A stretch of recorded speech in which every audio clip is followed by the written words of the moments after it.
అందరికి ఒకటే చెప్తున్నా, పెళ్లి చేసుకున్నాక హస్బెండ్ వదిలేసిన, లవ్ చేసుకొని నేను ఇంత లవ్ చేస్తే వాడు నన్ను వదిలిపెట్టిండు, నేను చచ్చిపోవాలి. ఇంకొకటి, ఫోన్ యాక్ట్ చేసి నీ ఫొటోస్ ఎవడో చేసి నీకు పంపించి బ్లాక్మెయిల్ చేసిన, ఇవన్నీ చచ్చిపోవడానికి కారణం కాదు. చచ్చిపోవాల్సిన అవసరం కూడా నీకు లేదు. జనాలు ఏమో అంటారంటే, జనాలు 2 నెలలు నీ గురించి మాట్లాడతారు, ఇంకో కొత్త టాపిక్ వస్తే కొత్త టాపిక్ వెళ్ళిపోతారు. కానీ జీవితం నీది. నీ కోసం ఎవడొచ్చి నిన్ను లేపడు, నీకు నువ్వే లేవాలి. అది అమ్మాయి అయినా అబ్బాయి అయినా సరే.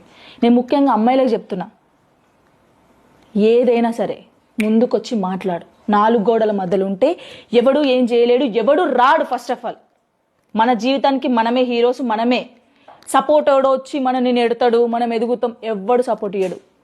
నీ చేయితో నువ్వే నీ భుజాన్ని తట్టుకొని ముందుకు రా. నువ్వు సింగర్ అవుతావా, డాన్సర్ అవుతావా, చదువుకుంటావా, యాక్టర్ అవుతావా, ఏదైనా నువ్వే, ఏదైనా నువ్వే. ఇది ఒక్కటి గుర్తుపెట్టుకోండి, ఆగిపోకండి. ఎవరినో లవ్ చేసి వాడు మోసం చేస్తే వాడే నాకు కావాలి అని ఏడ్చుకుంటూ అక్కడే ఉండకు. హస్బెండ్ వదిలేస్తే వాడు హస్బెండ్ వదిలేసిండు కదా, నేను బయటికి పోతే నన్ను ఎట్లా తీసుకుంటారు జన, అవసరం లేదు. పరిగెత్తు, ఏదో రోజు గమ్యాన్ని చేరుతావు. గమ్యాన్ని చేరినప్పుడు ఎవడైతే నిన్ను అన్నాడో నమస్తే అక్క అంటాడు. ఆ రోజు దాకా వెయిట్ చేయి. గివ్ అప్ అస్సలు ఇయ్యకు, మూవ్ ఆన్ కాండి. నేను నిజంగా చెప్తున్నా, నేను ఎన్ని బాధలు పడ్డానో